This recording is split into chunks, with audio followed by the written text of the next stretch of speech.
So welcome for for joining us tonight with a very special guest. So I will be speaking first in English and then Chinese, as the original audience was designed for the long-range study group, that Wednesday study group, the reading group. So I welcome new friends that will join us tonight.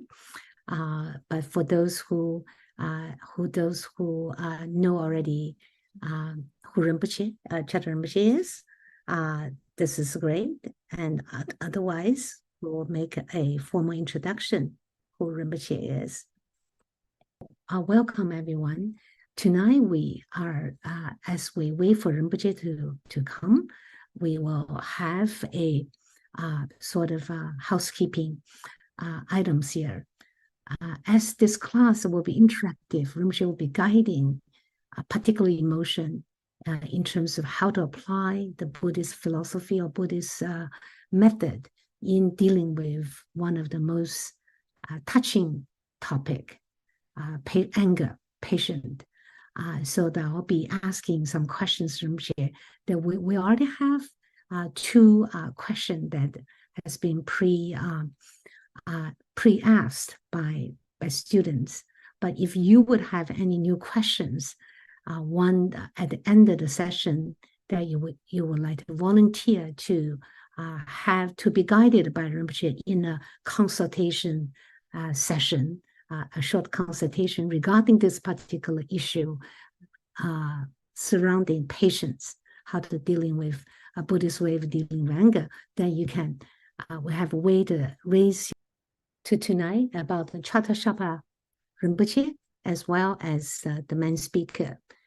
The background for this teaching was that during our long-range study group, we have read through all the main chapters of long-range Chenmo. And then when we come across the topic for sixth perfection, and particularly anger, that as we study Lama Zopa Rinpoche's video teachings, and we find that what it's been challenging for most people to really apply the teaching in our day-to-day life, especially with those people who are close to us or those enemies in terms of the emotion of anger.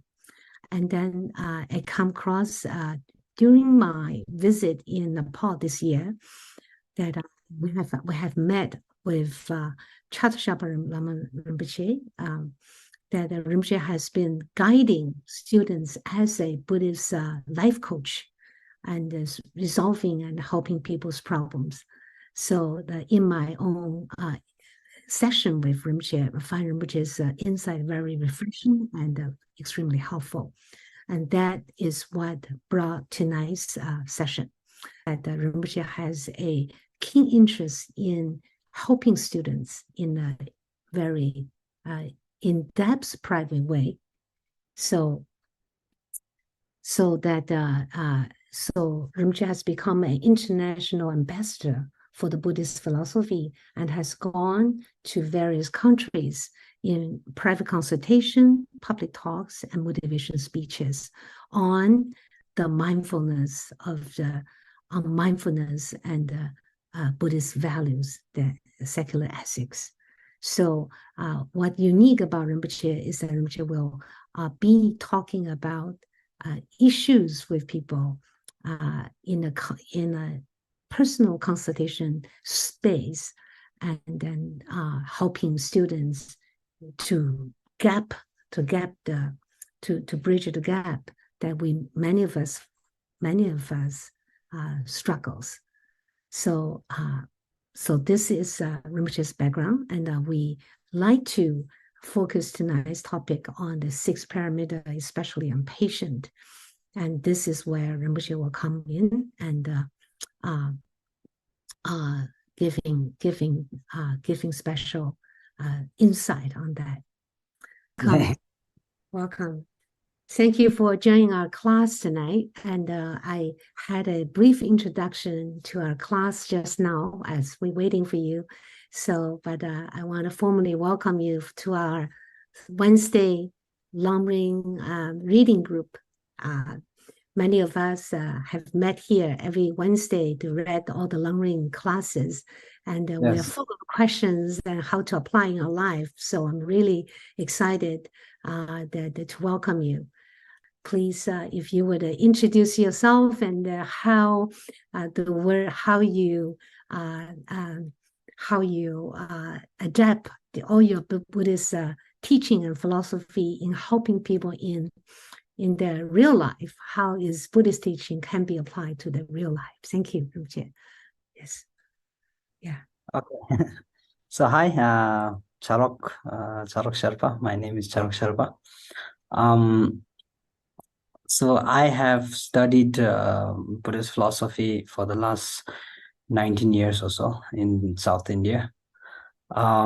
Basically, I think coming down to preferences of how we emerge, sort of like diverge into not diverge but emerge into using dharma in our daily life. I think application and understanding and application are the two main important parts of not just Buddhist dharma but any kind of spirituality. And now that I think most of you, I mean all of you, have finished going through most of Lamrim, I think the wisdom, right, the knowledge and the wisdom part is there. Now the application part, I think when we concentrate on Lamrim is based on the Bodhisattva's path.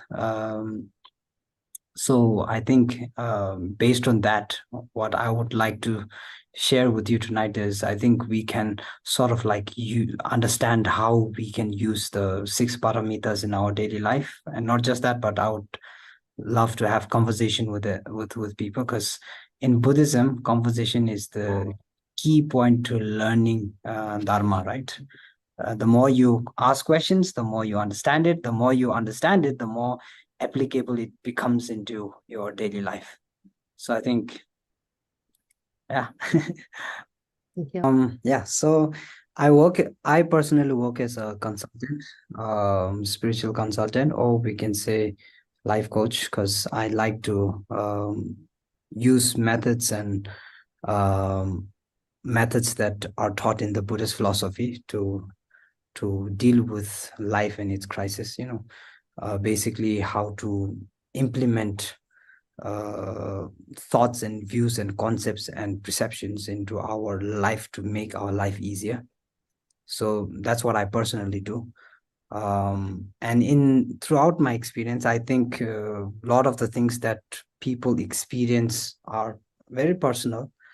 And when it's personal, it has a lot to deal with, family matters. It has to deal with financial matters. Then also, it can also be spiritual matters. So in those fields, I think not everyone has, you can't really show one method for everyone and it's applicable for everyone, because everyone has a different mindset, everyone has a different concept, everyone has a different thought. I think the application of methods differ from person to person, and the applications differ from person to person based on their lifestyle, their experience in life, their capacity of thoughts, their how they apply certain things in their life, and then it also comes to emotional management, how each and every person manages their emotions in different ways. Some people are naturally, they have a lot of anger burst. Some people are very naturally, they have a very compassionate state. Some people have, mental issues regarding from uh, different experiences in life. So trying to figure that out, understand a person, understanding the mind, and then trying to figure out what kind of method works best for that person in order for him to work with whatever he needs to work in life with. So that's something I do. And I think one of my main goals is, one of the first concepts that I always introduce to people is calmness.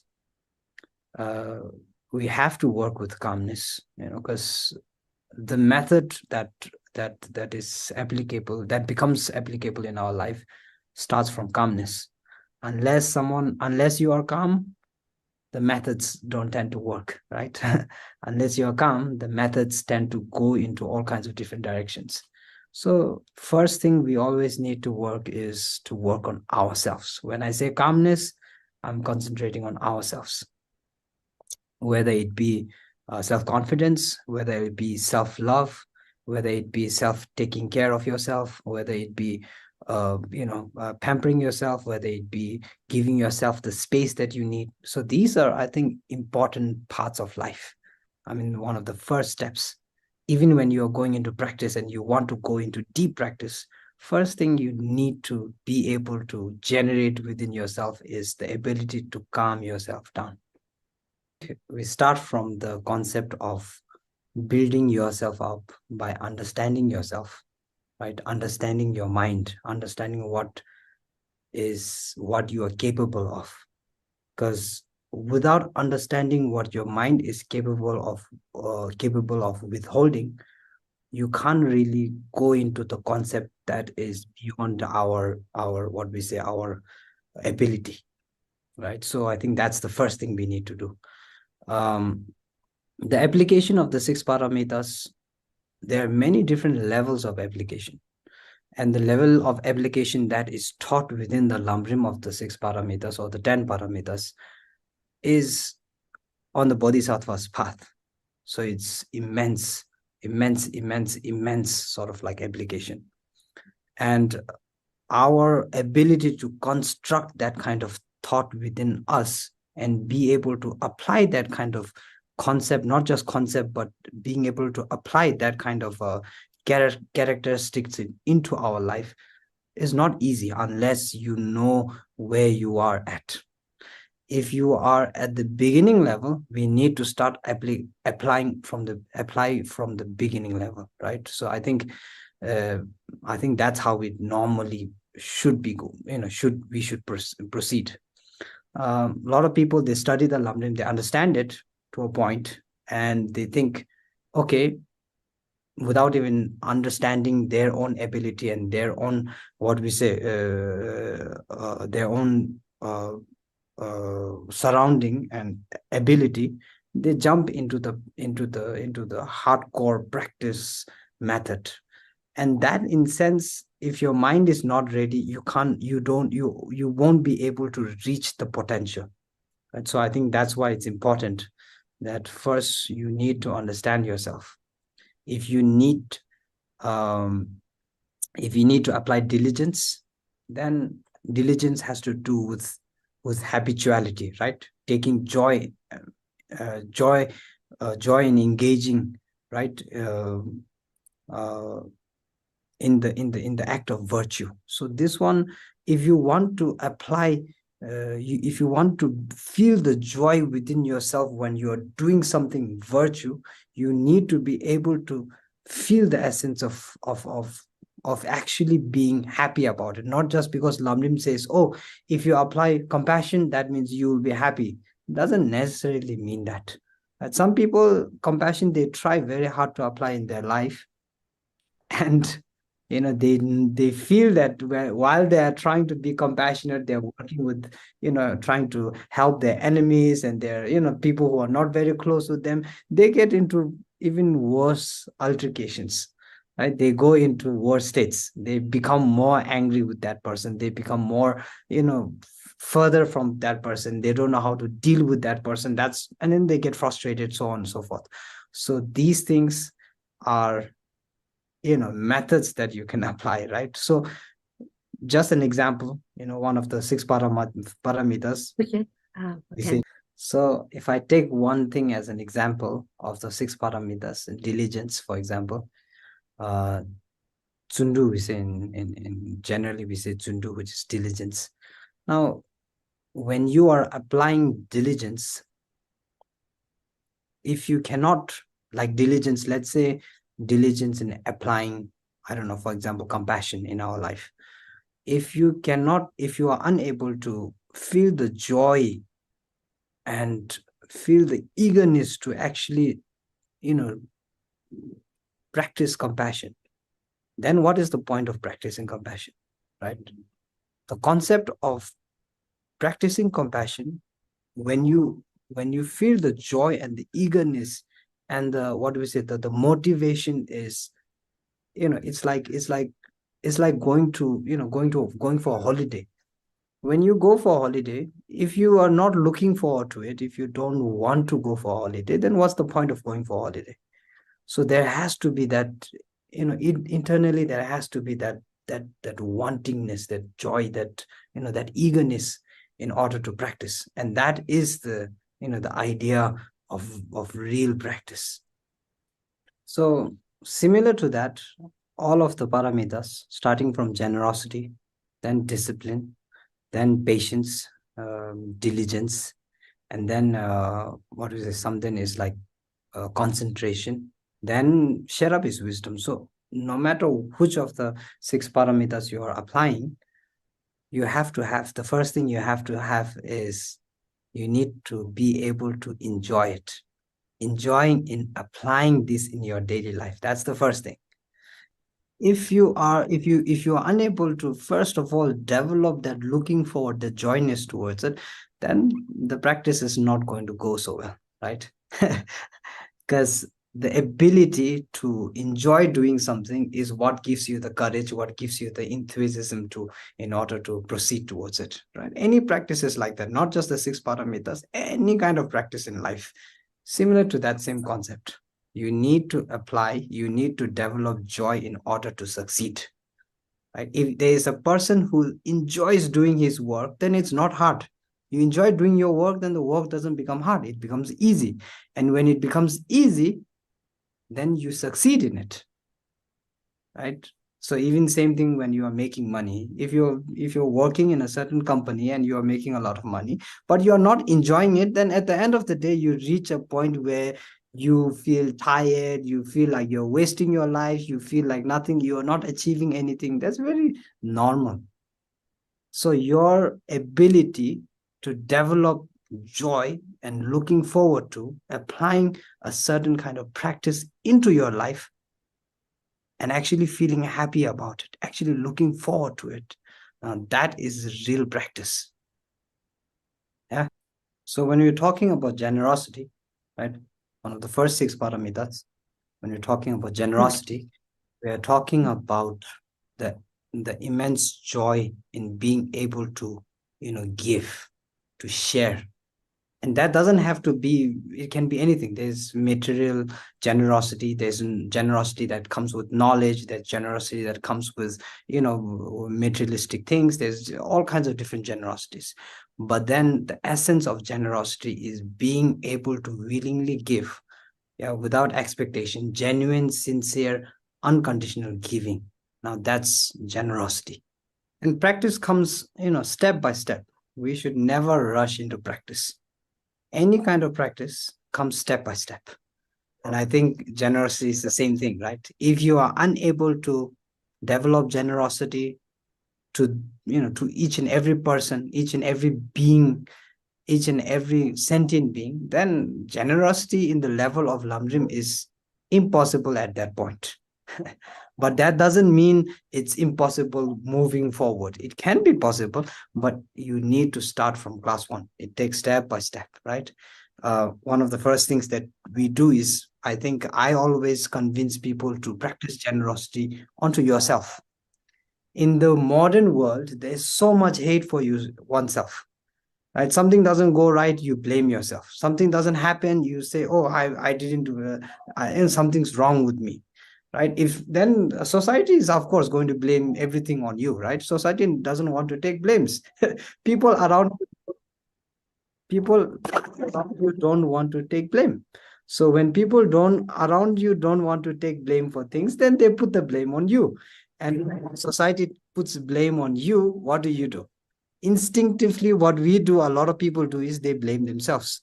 I'm not right, I'm not beautiful enough, I'm not strong enough, I can't, I'm not capable enough, so on and so forth. So now this one is you not having that kind of patience and generosity towards yourself. Yeah, when it comes to yourself, you need to be generous with time. Yeah, if you need to heal yourself from something you have experienced, you need to give yourself the time and the love and the care to be able to heal. Okay. So the practice always starts, I always say practice starts with yourself, right? If you are able to apply something towards yourself, then you are slowly going to be able to apply it more genuinely in your circle, your community, right? And then you can slowly start expanding it, right? I always say the secret to to conquering your mind is, in a way, first applying to yourself, then habitualizing. The more you habitualize in a certain way of thinking, the more you will be able to what we say, engross that feeling into your life, right? So I think that is the key point. Yeah, so now comes the second part. Once you start applying generosity towards yourself, then what do you need? You need discipline. Because now you start taking care of yourself, you start loving yourself, you start building the self-confidence, you start doing all of this. These are all acts of generosity. So once you start doing this, now you start applying discipline, right? But sultim is the second parameter, discipline. Now you can't pamper yourself to the point where you are full of pride. Yeah, you look down on everyone. You feel like you're on the top of the world, not into. So now comes discipline. Okay, there are the difference of need, want, and attachment, right? So these are the differences. First, what you need is what you take. Then what you want is based on whether you can achieve it or not. That doesn't differ. It doesn't. But then coming to a point where you are attached to something where you cannot live without it, that is total pampering. So that's why we always say attachment is bad, right? So now comes application of discipline, not just onto, I think, like I said, when it comes to practice, first starting with yourself, there needs to be ethics. Right? You need to go within the boundaries of ethics. When you are in a society has its own rules and regulations. We go with the rules and regulations. When you come to a community, again, a community has its own way of living, a way of, of sitting, of eating, of practicing, or so on and so forth. And then comes your own, what do we say, ethics. How we shouldn't talk, how we should talk, how we are able to apply, how we shouldn't pamper. I mean, ethics is quite easily understood in the form of love, because I think a lot of people who have their own family understand it. When they have their own child, they're able to control the child in a way where the child grows up wise, yeah, mature, but not to the point where where the child becomes, what we say, out of control. So there comes the application of ethics. You love, but you love with a certain amount of rules and regulations. You take care, but you take care with the amount of certain amount of care, right? And discipline. So that's where ethics comes into place, right? And there, I think, when it comes to ethics, Thank you. Yeah. so in applying discipline, there is vigilance and there is mindfulness, right? Now, mindfulness, when you're applying certain kinds of concept into your life, it doesn't happen overnight, right? Concepts are built throughout lifetimes. It's not just this life, it's not just past life, it's not just the next life.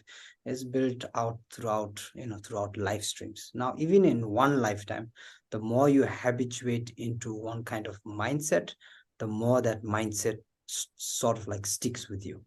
So if you are habitualized, if you come from a family where there's a lot of hate and anger and all of that, then since a very young age, what happens is you get habitualized into anger, right? Into shouting very easily, becoming very, very, what do we say, outburst, instant outbursts and things like that. And that's a mental habituation. right? The reason why we talk about karma uh, extended throughout lifetimes and why it takes so much effort into reducing karma is because it takes effort into reducing, it takes discipline and it takes effort in disciplining your mind to in a certain way, or not just disciplining but being mindful and vigilant of setting your mindset in a certain on a certain path. So if you want to, for example, generosity, it doesn't come easily at the beginning, but the more you practice on it, one day maybe you start giving. I don't know, if you cannot develop generosity towards human beings, then you can start with an animal, right? You can start giving biscuits to dogs. You know, these are also acts of generosity. And the more you practice that on a daily basis, 1 day, 2 day, 3 day, the more you practice and practice and practice, what happens is it becomes habitualized, right? Your mind starts to sort of like grasp the idea of generosity, grasp the idea of how much joy there is in doing that. So that is mindfulness, right? Your ability to being to your ability to be able to apply these kind of methods in your daily life. Yeah. So then comes, I think then comes the third paramita, which is patience, uh, endurance and tolerance, as we say. Mm. While you are applying these methods, now we are very, as human beings, we are very impatient. We need things very, I mean, especially in the modern world when things happen so fast, you know, you want to you want to communicate, it happens with one click of your hand. Where you want to, you know, go to somewhere, you don't have to walk for days and days and days. Now you can just fly for a few hours and reach there, you know. So everything happens so fast, and this is the fast pace, right? Everything happens on a fast pace. So while everything in our life happens so fast, we start becoming impatient. So Yeah. that's where patience is applied, right? And the same thing comes to the mindset. Like I said, habitualization takes time. Yeah, it takes time to build up through years, through practice, through practice, through practice. That's where habitualizes built. I always give the example of your right hand and your left hand. Your ability to write with your right hand is a habitual, what we say, habitual Mm. ability that we have Mhm. achieved through practice for 20 years, 30 years. Now, the moment you, if I tell you to write with your left hand, you can't. But one thing I always assure people is, I assure people, if you are able to give the exact amount of years, 30 years that you have given on your right hand to your left hand, and you start writing after 30 years of practice, I assure you that you will be able to write with your left hand as well. Mm. But then it takes patience, right? So same application goes not just for the generosity and discipline, but goes for any kind of practice. You need patience, right? In life, the more patient you are, the more you are able to work. Like I said, calmness, if you want to, one of the first steps we talked about, which is calmness, if you want to be able to use your wisdom, you need, if you want to be able to meditate, if you want to be able to use your wisdom, you need to be calm. And in order to be calm, you need the practice of patience, right? Without patience, calmness doesn't come. So patience is applied there as well. And then, as well as, like I said, when it comes to discipline, mindfulness, you trying to develop mindfulness doesn't happen in one day just because you understand a certain scripture or a certain text that describes what mindfulness is. It takes, you know, it takes diligence and it takes patience.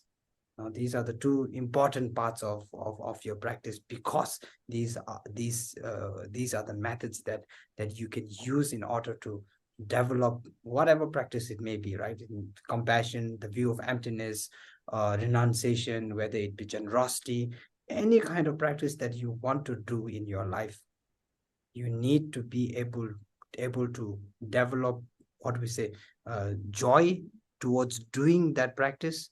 And then not just joy in order towards doing it, but then you also need tolerance and what do we say, endurance, in order to to give yourself the space and the time and the love and the care and all of whatever is necessary to build that kind of mindset. So with discipline, we talked about mindfulness, awareness, and vigilance. With that comes, I think, one thing that is important is, like I said, patience is there.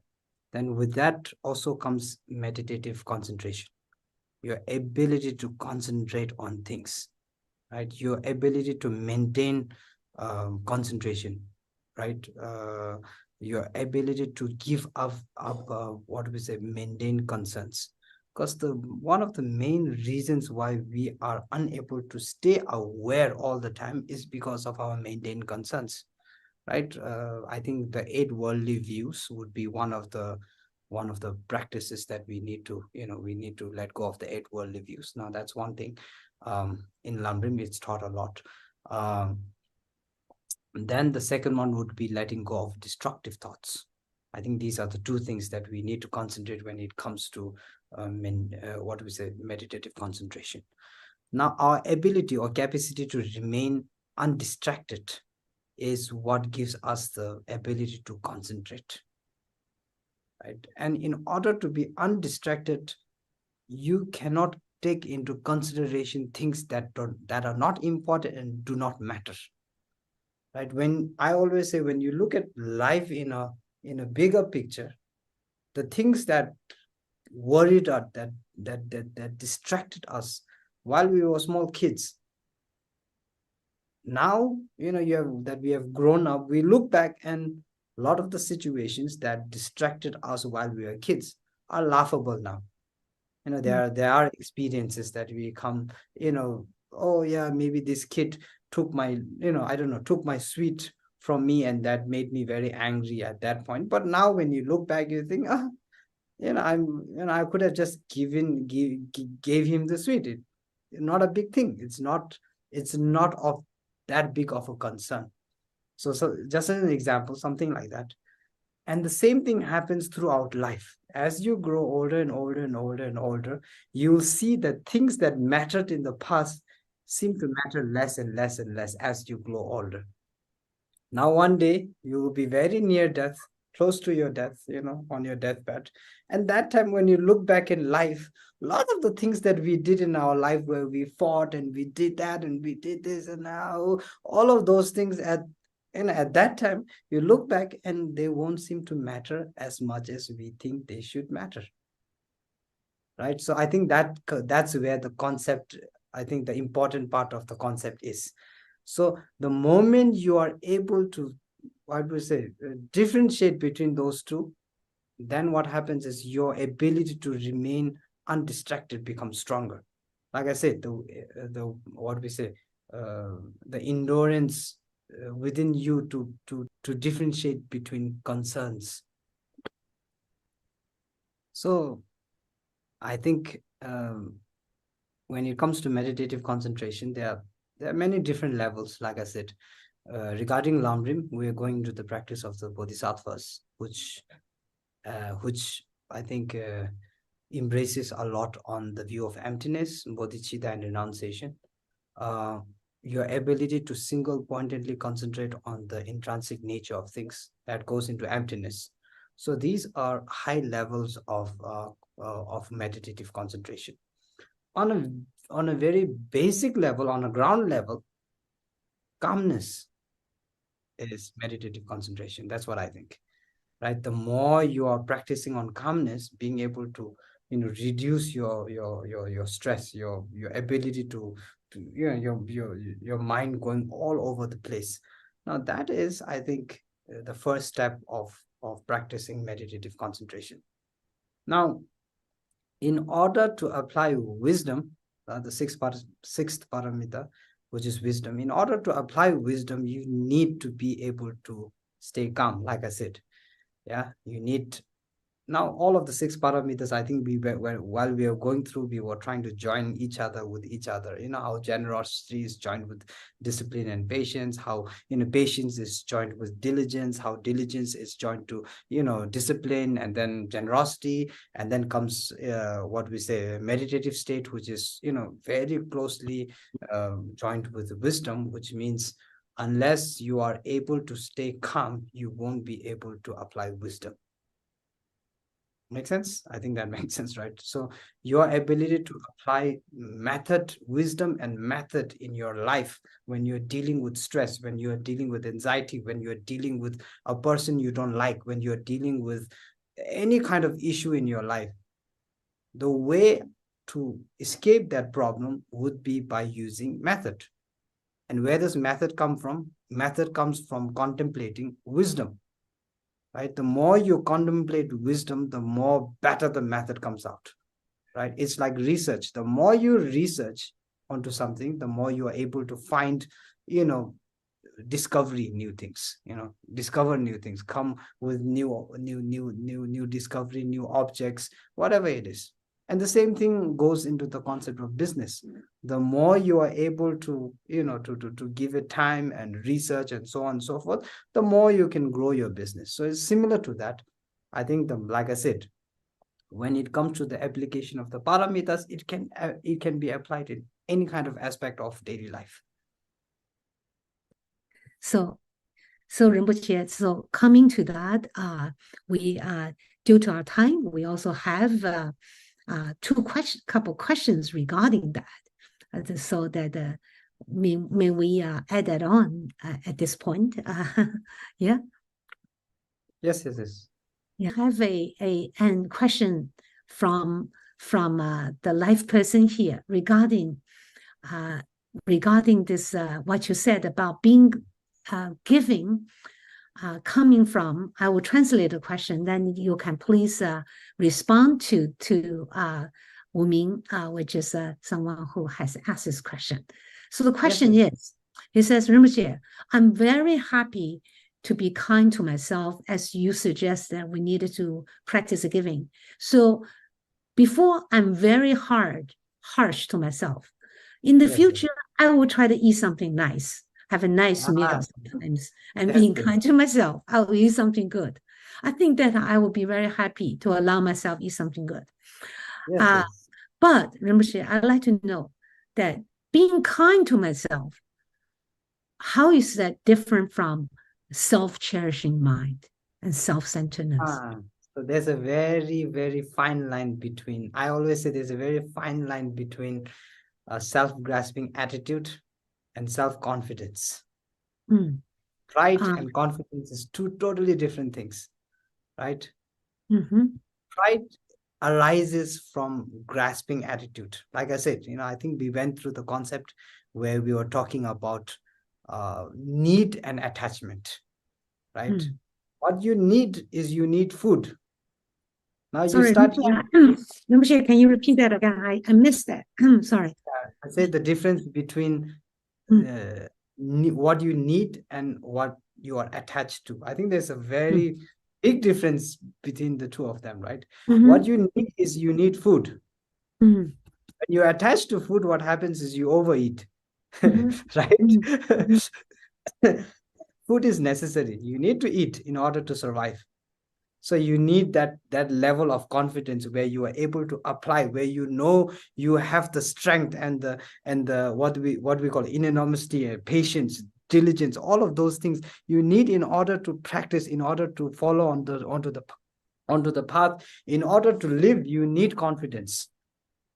Confidence is in a way sort of like a surviving mechanism. It's like food. Whereas if you overflow the confidence to a point where you take pride in it, where you take too much, too much out of it, and where you put it on a pedestal, on a pedestal, then what happens is that confidence start to go sort of changes into pride. And that's where the problem comes, right? Then pride is attached to yourself, right? The grasping attitude towards yourself. Then you, instead of saying I need food, you start to say, what do we say? More I want like, to eat the best food, for example, yeah. right? So instead of saying, yeah, something like that, instead of saying High class food. yeah, instead of saying I need food, it's like I need not exactly high class. I think the concept would be like instead of saying I need food, it would be more like I need everyone's food. Mm. Yeah. Or like, I need to be treated like a king. I only got Yeah. the So five-star instead, hotel. yeah, so instead of the concept of being able to realize what is needed, you become to the concept of what you are attached to. And I think the concept, these two concepts, there's quite a fine line. Like I said, what is needed and what you want is not based on what you cannot survive with. Whereas attachment is a concept where we say, I cannot live without it. I'm attached to it, so I cannot live without it. And that's not true. That's a misconception. You need it. That's not a misconception. Mhm. Does that make difference? I think. I So I think just described the I, two difference, but yes. So I think if I make it easier, it would be like this. Uh, Wanting an iPhone isn't a problem. You wanting an iPhone, not just wanting an iPhone, but then the concept of only I should have the iPhone, no one else should. Ah, now there's the difference. You see, that's why we went from generosity to discipline, right? Ethics. Mm. You wanting isn't a problem. You wanting it for yourself and not wanting it for anyone else, now that's a problem. You wanting something can be actually good, because when you want it and you get it, then you can actually give it to someone else, right? That's the concept, right? That's the concept of liberation. What is liberation? The Mm. concept of liberation is you wanting liberation, you getting it, and you wanting to share what liberation is, how to get liberated. Now there comes what we say, the wisdom, right? When you talk about wisdom and we are talking about a method, when you're talking about generosity. Now when it comes to generosity, it's not just about you wanting it. That's why I said first it comes to practicing on ourselves. You wanting to be loved, to be taken care of, to not wanting to suffer, not wanting that, not wanting these are experiences that you get. And once you have experienced the liberation out of these attachments, you have detached through those things, then what happens is you develop compassion and love towards others, that your ability to share this becomes more, available. So you wanting an iPhone, and then instead of saying, I should have an iPhone and no one else should have an iPhone, only I should have an iPhone because I'm important. Instead of that concept, the second concept would be, yes, I want an iPhone. I should have an iPhone. I get an iPhone. Now that I have an iPhone, I give everyone else an iPhone because I know how useful it is. Does that make sense? I think that makes more sense. Yeah. So then I think we come to wisdom. Now, when we are applying wisdom, I always say wisdom is knowledge, but then knowledge itself is not enough. Your practice should be applying the knowledge and sort of like putting it together with experience. Now that becomes practice. Wisdom itself, gaining wisdom itself is not the practice. Yeah. Practice, a part of a practice becomes gaining wisdom, meaning studying and understanding something. If we don't understand something, we ask questions, we communicate, we get to learn more about it. The more questions you ask, the more you will learn about it. And then once you have learned about it, for example, generosity, we learned about generosity, then comes into application, meaning you apply through your experience. What happens when someone is generous to you?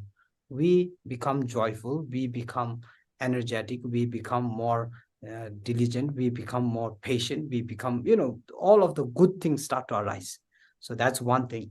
Then the second level would be, once you are able to apply that kind of whatever wisdom you got into integrated with your experience, then your experience, I mean, your understanding of that wisdom that you have gained goes up. Okay, this is also a very good question. We are on to so I would like to invite everyone to be also practice your generosity giving by those who be happy to turn on your video as we are in the interactive space. This is a very good question regarding to our topic tonight, how to manage anger. The question is, when people are angry and remain silent, is this a strength or weakness? Would you like to turn on your video and ask Rinpoche this question yourself?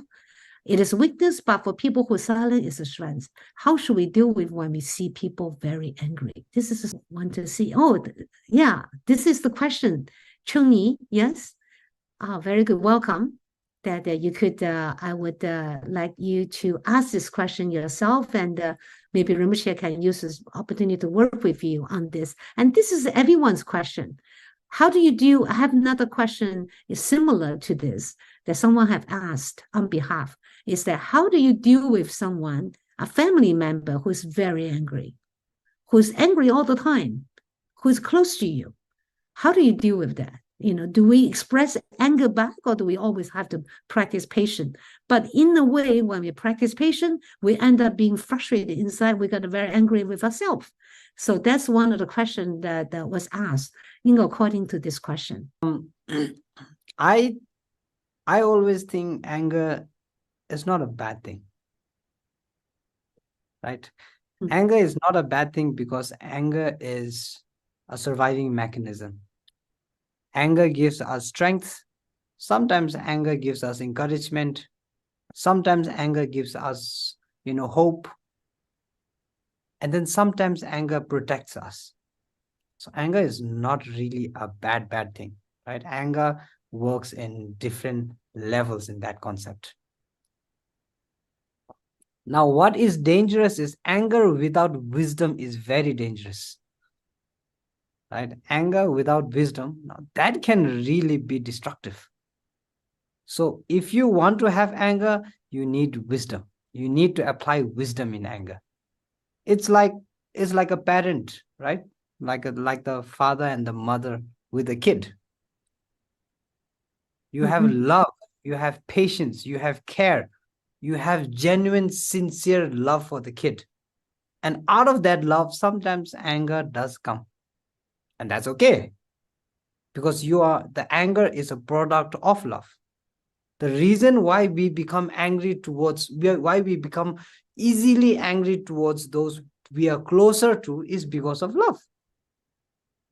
If someone who you don't know at all comes and does something, we are less angry. We are like, let it go. We are able to just let it go easier.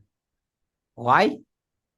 Because there's less love, there's less care, there's less consideration. Does that make sense? So I think in that sense, you need to understand that anger is not really a bad thing. Your ability to use anger in order to change situations, in order to change environment, in order to change mindsets. Now, these are what anger is used for. If you look into the story of Milarepa and Marpa, anger was something that Marpa, manifested many times. And that's what gave Milarepa the encouragement and the strength and the resilience and the diligence and all of patience and all of that's what taught Milarepa all of that, the manifestation of anger. So anger is not really bad. Your ability to use anger without wisdom, without knowledge, without consideration, without care, now that can be dangerous. That leads to conflict. That leads to, hand to hand. That leads to murder. That leads to destructive. Now that is dangerous. So as long as you know that you are manifesting, or you're showing anger out of these understanding or this knowledge of wisdom, I think you will be able to manage anger in a certain way where we are able to incorporate anger in order to get better results. I actually have one more question, is that when we remain silent, right, the other party will be more when they're angry, we remain silent, the other party will be more angry. because they were actually thought that we don't understand. So how to actually deal with it? For us, we just keep silent, just feeling so much of suffering they're actually having. But instead of we thinking like this way, but the other party was thinking like, how come you don't understand? Like that. So how should we actually dealing with this? So when it comes to anger, I think one thing I said earlier is the main thing, is the main important thing, which is wisdom, your ability to apply wisdom when it comes to anger. Now, one thing is we have the capacity to think. And that means we have the capacity to, sort of like understand situations, right? We need to, like I say, when it comes to applications of the 6 paramitas, we need to look at circumstances and situations and then apply. Yeah, just being patient. Just when I say, oh, you need to practice generosity of material goods, money, doesn't mean you go and give money like this to everyone. We need to use wisdom, right? Where we should give, who we are giving, if when we are giving, if they're actually using the money for a good purpose. If you are very generous and you are giving money, and that person you are giving money is going off and taking drugs and all of those, then that doesn't become a wise practice of generosity. So similarly, in every situation, when it comes to anger, same thing. When it comes to anger, you need to present anger in situations where it is necessary to present, right? When you calculate a situation, like a person, someone's very close to you, just an example, someone very close to you is very angry at you, and now you are silent, you're not saying anything, and he becomes more silent, more angry angry at you because you are silent. Then you say, okay, maybe I talk, maybe that will make things better. Now you utter a few words from your mouth, and the moment you utter a few mouths, now that person has a total different concept, saying, oh, now he's talking back at me, he's not listening. So in that case, you see, when you're looking at the situation, the two kinds of situation, there isn't much difference. Whether you're speaking, he's angry. If he's not speaking, you stay silent, he's still angry. Right? So in a situation like that, you need, like I said, you need to be able to calculate. Sometimes that's where I think patience is important. Right? This is where the application of the 6 paramitas come into practice, right? Patience. Now, when it comes to anger, and no matter how angry a person is, if you are able to show some love, some care, and some patience, the anger slowly goes down. That's in any situation. But you need to know when to apply it and how to apply it. Different people, react in different ways. But like I said, when you are able to understand a person, if I'm able to understand you very well and I know you very well, then I know how to deal with your anger. Yeah, maybe if you're angry and and then I talk to you, you become more angry, then I stay silent, then you become more angry, then maybe I go and buy a chocolate for you. Right? So these are methods. That's why I said being able to calculate and understand the situation and work with the situation in your favor is important. That's wisdom. Your ability to apply that kind of wisdom would make a huge difference. Now, let's say there is a person, no matter what you do, it doesn't make a difference. He's still angry. You buy rose to him, you give him roses, he's still angry. You buy chocolate, he's still angry. I don't know, give him money, he's still angry. You talk to him, he's still angry. You reason with him, he's still angry. No matter what you do, he's still angry. Then what's the point of you trying to bring his anger down? So at that point, you need to give him his space. You need to have him calm down.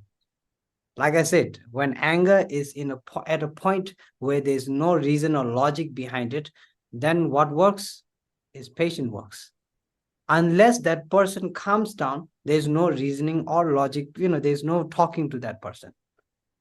So you need to give that person his own space, let him cool down, and then maybe you can have a communication. And then maybe when you talk to him and you reason with him, then he understands. Because when the calm, like I said, the first step of any practice is calmness, right? So when you are not calm, then the application of dealing with that person's anger becomes useless, completely useless. So then you work towards, instead of working towards bringing his anger down, you need to focus on what makes him calm. Give him his space, send him on a holiday, I don't know. Right? So your ability to deal with these things in these methods, I think that would change the way, like I said, but patience is very, very important. A person who doesn't have control over their emotions, you need to be able to apply patience. And patience takes time, like I said. You give person, it's same like a dog, right? If you have a dog that likes to bite and bark and bite at you, what do? You give that dog time, patience. You go every day, meet that dog, feed it, give it food, give it some love. Maybe first day he won't let you pet you. Maybe after, I don't know, maybe some dogs take 10 days, some dog take 1 month. But initially, once you are able to be able to, what we say, focus or share or, give this radiant of love and care, initially, slowly, everyone calms down. But in order to be able to tame that, that ferocious dog, you need to be patient. You can't expect, oh, one day I'll feed it and tomorrow that dog comes wiggling his tail towards. That doesn't work. Right? Make sense?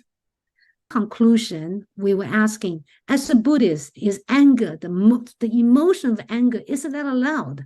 So Yes, is it the answer is allowed? Is it so this is the point I'm going to come to. Yeah. Now, as a Buddhist, I want to tell you that anger is a great friend to practice. Yeah, without anger, your ability to practice generosity, compassion, patience, diligence, discipline for yourself, these are become less. When you have anger, your opportunity to practice this becomes higher. If you don't have anger, then your ability to apply love becomes more harder to apply. Right? So it's like saying you need, one of the things that Rinpoche always says is your enemies are your greatest teacher. Right?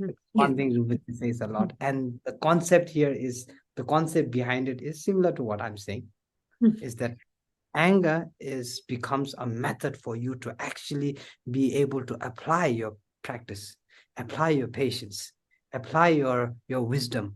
Like I said, when you're angry, you need to work with anger, with wisdom, with patience, with diligence, right? With undistracted thoughts, views. The moment you don't have meditative concentration, the moment you have the mundane concerns within yourselves, when you have destructive thoughts within yourselves, then you dealing with anger becomes even worse, right? That person is angry with me because of this and this and that, and because of those, and now you bring all the 8 worldly dharmas into the thought, then you start be expressing anger as well, and the anger starts to grow more and more, the more your thoughts are based on mundane concepts and based on destructive thoughts. So there you start practicing, what do you start practicing? You start to practice remaining undistracted, right? Not being in the ocean, as we say, right? The waves. Your mind is like the waves, like the ocean. The more you start to think about all of the 8 worldly dharmas and this and that, then it starts the ocean starts to shake. So it needs to be calm, it needs to be steady. And that's where the calmness and the steadiness comes into play. That's where the meditative concentration comes into play. That's where wisdom comes into play. That's where your diligence into oh, what kind of effort should I put into getting my anger down? That's diligence. Your effort, you taking joy in trying to bring your anger down. That becomes a practice. Then patience. You able to apply patience while interacting with someone who has anger. That is also your practice. Then comes discipline. While that person is showing anger to you, you apply discipline. Genuine, sincere, unconditional love, sincerity, care. Like I said, the more you are able to express love, the anger slowly comes down. So that's where patience is applied. Then generosity, like I said, you applying generosity to yourself, meaning forgiving yourself. Maybe you did a mistake and that person is angry for that mistake, but that doesn't mean you go and beat yourself up for that mistake. No, you forgive yourself. You forgive yourself, you learn from that mistake, and you try to practice the next time something like this happens. You try to reduce the amount of mistakes you are making. Then same thing goes for the other person. When the other person is making a mistake, you showing anger and screaming and shouting and breaking things, that's not going to solve anything. Your ability to use wisdom to encourage that person to stop, making that mistakes, that too through patience and love and comfort, that works, no? If you have children, I'm sure you understand this very, very well. Right? You as a parent having to deal with the screaming children who always makes mistakes. How do you deal with it? Do you go and beat him every time he makes a mistake? No. Because once you start beating him, that's what he's going to learn. That's what he's going to habituate in. And that's going to be his character later on. You want to nurture, you want to care, you want to make him, what we say, mature. That's the word, no? Mature, understanding. And if you want him to be mature and understanding and loving and all of that, how do you do it? So that's the application of the wisdoms, I think. Make Thank sense? Then let me translate before I Thank you forgot so this, much. this instruction how to deal with anger. We should all write down, put on the step by step on your refrigerator. Yes, Rinpoche, it's the time. Thank you for giving us so much time. I think our time is sort of I think there were a few other questions, maybe, or we can do next time if you're okay. Yes, a few other questions we can do next time. 我们还有两 We hope that we can improve with some techniques and work on it. And then in our next session, perhaps we can share whether we have little improvement and whether we give ourselves a little more love. And perhaps then we can give us some reward, like children, like candy or chocolate. I mean, one thing is, like I always encourage people to never put yourself down. That's one thing very, very important. Lot of people in the Buddhist community teach about, letting go of yourself, letting go of self-cherishing views, letting go of all of this. To a point, yes, it's true. And then when it comes to the application of the Lamrim practices, I always say, if you are a bodhisattva, fine, you practice it exactly the way that the Lamrim teaches you. But if you're not a bodhisattva and you're a human being, a normal human being, like myself, then we need to practice like a human being, not like a bodhisattva. We aspire to become a bodhisattva, yes. But when it comes to practice, we need to be practical. We need to be rational. And like I said, one of the most rational methods starts from yourself. You being able to understand yourself, understand your mind, understand how much love you need, how much patience you need, how much generosity you need. And from there, you start developing your, your circle and your practice. Yeah, it becomes like radiant, slowly, So anyway, thank you so much for giving me the opportunity to communicate with all of you. And then also Datong Foundation, thank you for hosting me. then the unwavering commitments to positive change of Datang Foundation, the commitment for positive change may continue to blossom and flourish. Then, of course, tireless efforts of Datang Foundation in fostering education and empowerment and community development, and also a beacon of inspiration for a lot of the students around the world. Starting from the inspiration of Gyabje Lama Thupten Zopa Rinpoche. So this one also dedication for Datang Foundation. Then also for the future of Datang Foundation, filled with even greater impact and transformative growth, together with all of the students, and then be able to nurture a world where opportunities abound, and dreams take flight in the future of Datang Foundation. So that will be my short dedication.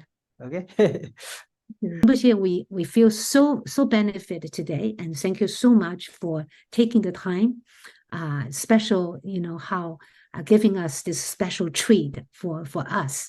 And we find it very beneficial, and we hope that we can apply that in our life and make all our practices more applicable. And we hope that to be able to invite you back to share and to show our progress in the future.